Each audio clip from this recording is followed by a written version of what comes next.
Hey friends, and welcome back to another episode of Entitled People. We got some more Reddit posts to check out today, so make sure to subscribe for more and let's get into it, guys. Put up or shut up. Just happened this morning. I drove over to a big box hardware store to buy more packing tape. This particular store has a nice parking area listed as for veterans only. Thank you for your service. Okay, I don't know about other vets, but I pretty much hate the entire thank you for your service bit. Not the fact that people are grateful, but rather that it's become a different version of have a nice day. In short, something that is said by rote in certain situations, without much thought or true feeling.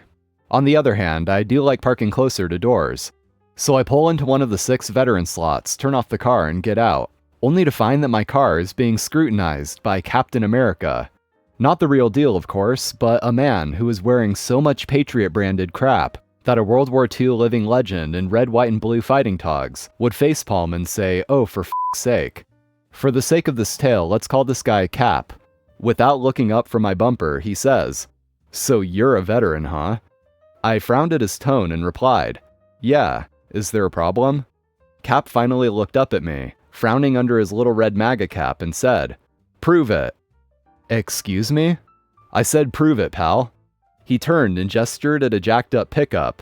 I didn't notice it when I parked. I don't know how. Possibly my brain refused to believe my eyes and edited it out. It was covered in stickers and mottos, and had a flagpole in the bed flying an oversized flag. That's the right of a veteran. You don't even have any bumper stickers or a single American flag, so prove you're a veteran. No. Anything else? He sneered and walked away, pulling out a phone. I watched him walk up to a guy standing outside of the store and get into what seemed like a heated discussion. I waited to see if anything would come of it, then shrugged and started for the entrance. However, the guy he had been yelling at called me over.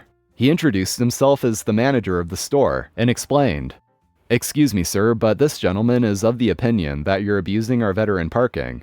I'm sorry, but can you possibly prove you served in the military, please?"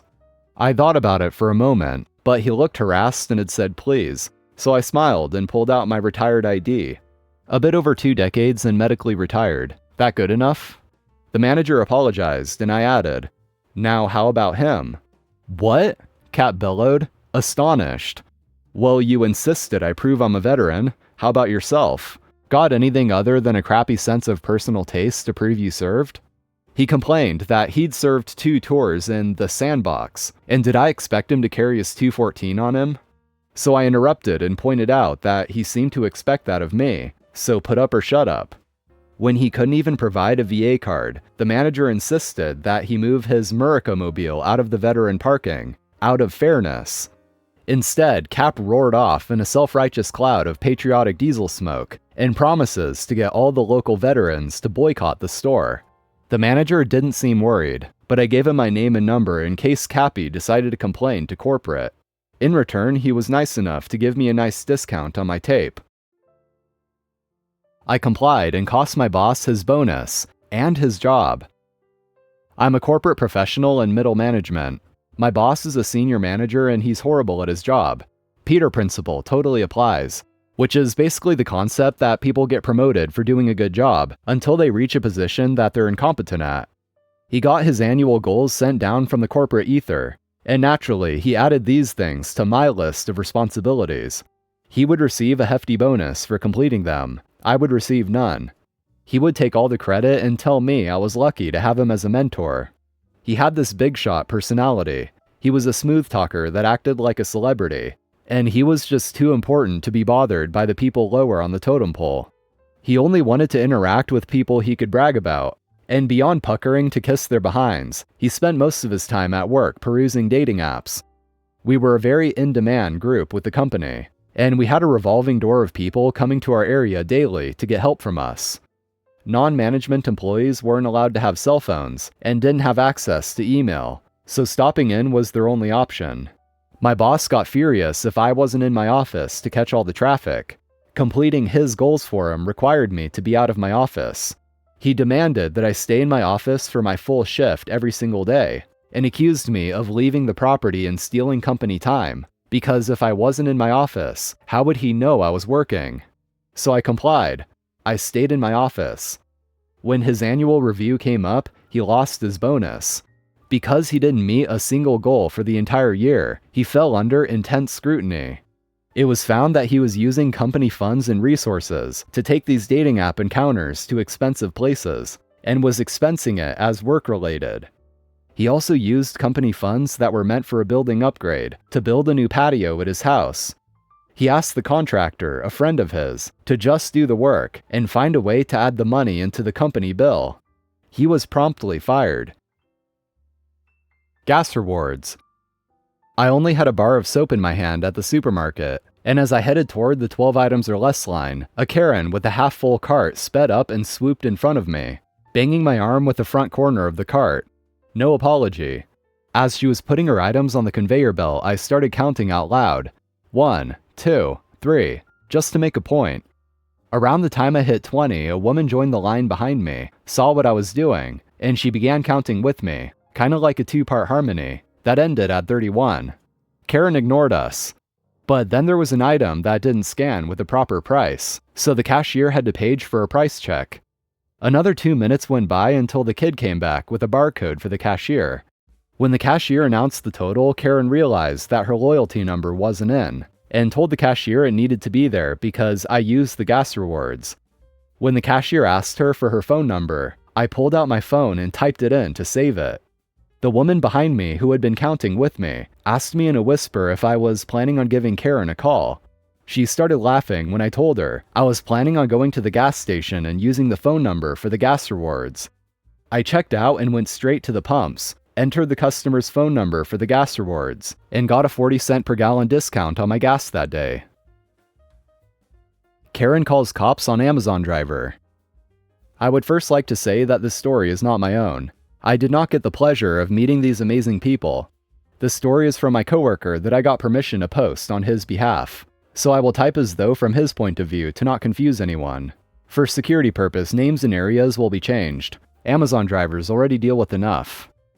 This just happened yesterday and I am still trying to gather my thoughts. I was driving a route that was given to me when I came into a neighborhood where there were some cones on the road close to the curb to let other drivers know that kids were playing outside. These cones were the small regular orange ones with a light at the top of it to make them more noticeable. The kids were playing in the yard and was very big to run around on without running into the streets. They were nowhere close to the road at all. Despite what people have said about Amazon drivers, we usually do follow the rules, since we have people at the warehouse, including Amazon, watching us. I was driving a little below the speed limit since I saw the cones on the road and wanted to be more respectful. Apparently, this wasn't slow enough for the mother, who was outside watching the kids. She decided to start walking to my van, and for her safety I started slowing down so I didn't hurt her, since she was getting closer to my van. As she is walking, she is yelling at me, "Slow down, there are kids playing outside and your reckless driving could hurt someone." No, I was driving the speed limit. Plus, your kids are nowhere near the road. I can see your cones and know that there are kids playing. I don't care if they are in the road or not. You need to be more considerate of other people than yourself. This carried on for a few more minutes, me talking to her and her yelling to me. I didn't want to deal with her anymore, so I started driving off. She decided to get in front of my van in the middle of the road to stop me from driving. I yelled at her to move and she put her hands on her hips to say, "I'm not going anywhere." I didn't want to deal with this crazy lady anymore and needed to deliver more packages. So I turned my van to the left and she moved to the left. I turned my van to the right and again, she turned to the right. At this point, I am a little past her driveway, so I started backing up and she started yelling at me more. "I know your job is hard, but you need to listen to me. Please just go away. You need to stop driving so fast." At this point, the father comes outside and tells the mother to calm down and stop yelling. As I am backing up, I barely touch one of the cones on the ground. The father starts yelling about how I destroyed his cones and how expensive they are, and tells me how I owe them money for the cone. I park my van and the mother is extremely close to my van now. I open my door to look at the damage, and the mother jumps in front of my door and then starts crying that I hit her with my van. "You hit me with your van. I can't believe you hit me." And the father says, "I can't believe you just hit my wife. I am calling the cops on you. You are not going anywhere." I get back in my van and call my dispatcher to let them know what was going on, so I didn't get into trouble for being late to my next drop. Our deliveries are time-based, and we can get in trouble if we sit too long. The police arrive and they come up to me to ask about what happened. The father and mother jump in first. The mother says, "This man was speeding down the road at a high rate and I tried yelling at him to slow down. He almost hit one of my kids. Then he got mad at me, telling him to slow down, and reversed his van and destroyed our cones. Then he slammed his door into me, hurting me in the process." Then the father says, "I paid a lot of money for those cones, and this guy destroys them all because he got mad at my wife. The cones are to protect the kids from drivers like him. He needs to pay for my cones."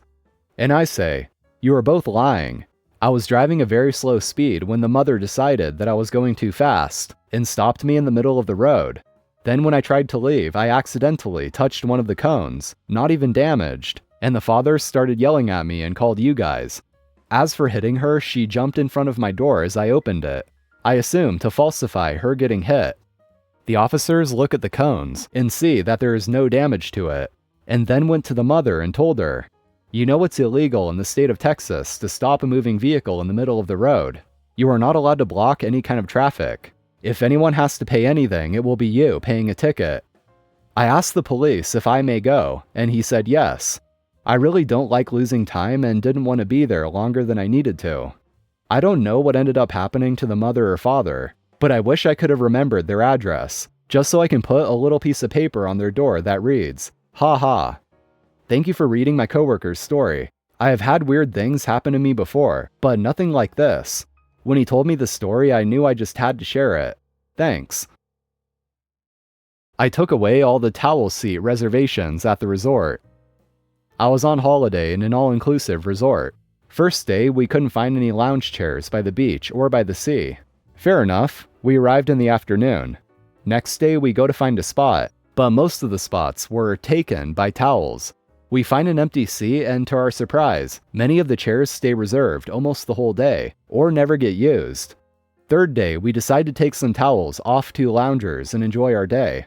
4 hours in, an older couple shows up and say that they had towels there and kick us off with help from an attendant. That pissed me off. So every following day, I went to take the towels off of every unattended lounger after breakfast, and then went to watch the chaos from my balcony. Many people complained, and by the end of the week there was a sign that unattended towels would be removed.